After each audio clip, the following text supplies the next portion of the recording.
Kenapa Belanda sampai rugi triliunan saat itu?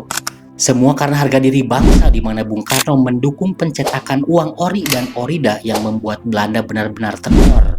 Dan yang lebih gila ketika rakyat menerima uang ori dan orida artinya Belanda rugi jutaan rupiah seolah mereka suruh makan uang mereka sendiri.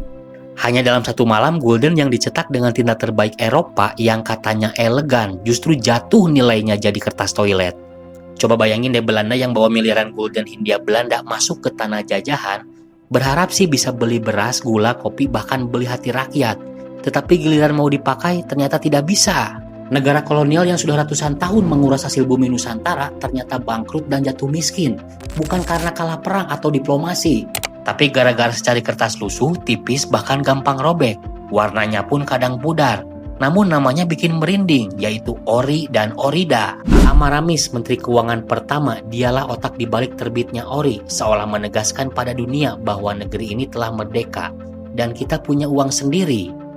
Dan rakyat pun lebih percaya terhadap uang yang gampang robek daripada uang Belanda yang mewah, karena memang pada waktu itu rakyat dan pejabat sama-sama bergotong royong untuk mengusir penjajah. Termasuk Syafruddin Prawira Negara, seorang kepala Bank Indonesia pertama yang menjaga agar ekonomi Republik ini tidak jatuh. Beliau tahu perang tidak cuma soal senjata, tetapi soal dompet. Di balik kemerdekaan Indonesia terdapat hadiah beracun, yaitu uang Jepang alias Gunseibu. Dan uang Jepang tersebut dicetak sebanyak-banyaknya tanpa kontrol, hingga nilainya anjlok dan terjadi inflasi yang brutal. Di mana orang-orang harus bawa tas karung penuh uang cuma buat beli sebungkus tembakau. Dari sanalah uang Jepang tidak ada nilainya. Bahkan orang pada saat itu lebih memilih menyimpan beras daripada menyimpan uang. Lalu Belanda datang lagi, mereka membawa gulden Hindia Belanda, berharap si rakyat bisa nurut. Di mana uang menjadi senjata untuk menguasai pasar, harga, bahkan pikiran. Kalau rakyat pakai gulden, otomatis ekonomi bakal balik ke tangan Belanda. Tapi Republik tidak bodoh, kalau ekonomi jatuh ke tangan Belanda, maka tamatlah negeri ini. Dan pemerintah di tanggal 30 Oktober tahun 1946 membuat gebrakan dengan terbitnya ori atau uang Republik Indonesia. Begitu ori resmi keluar, pemerintah mengumumkan bahwa semua uang Jepang dan Belanda sudah tidak lagi berlaku dan hanya ori yang sah. Bayangin deh Belanda yang udah cetak miliaran gulden dan berharap merajai pasar, tetapi rakyat menolak. Uang mereka menjadi uang kertas tak berguna dan tidak laku. Dan inilah tamparan terbesar di mana rakyat lebih percaya terhadap ori yang kertasnya gampang robek, bahkan dicetaknya pun seadanya di Yogyakarta, daripada gulden Belanda yang dicetak dengan tinta terbaik di pabrik modern Eropa. Ori pun sukses, tapi masalah muncul, di antaranya masalah distribusi. Mengingat Indonesia sangat luas sekali dan beberapa wilayah masih dikuasai oleh Belanda yang melakukan blokade jalan dan patroli laut. Rakyat pun di luar Jawa masih susah mendapatkan ori.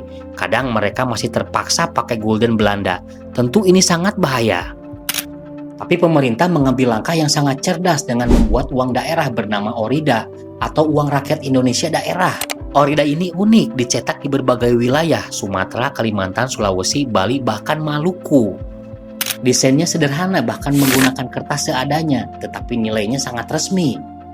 Dan inilah briliannya orida, dengan uang daerah, Republik mampu membuat Belanda semakin susah. Mereka tidak bisa memainkan sektor ekonomi lokal karena rakyat punya pegangan sendiri.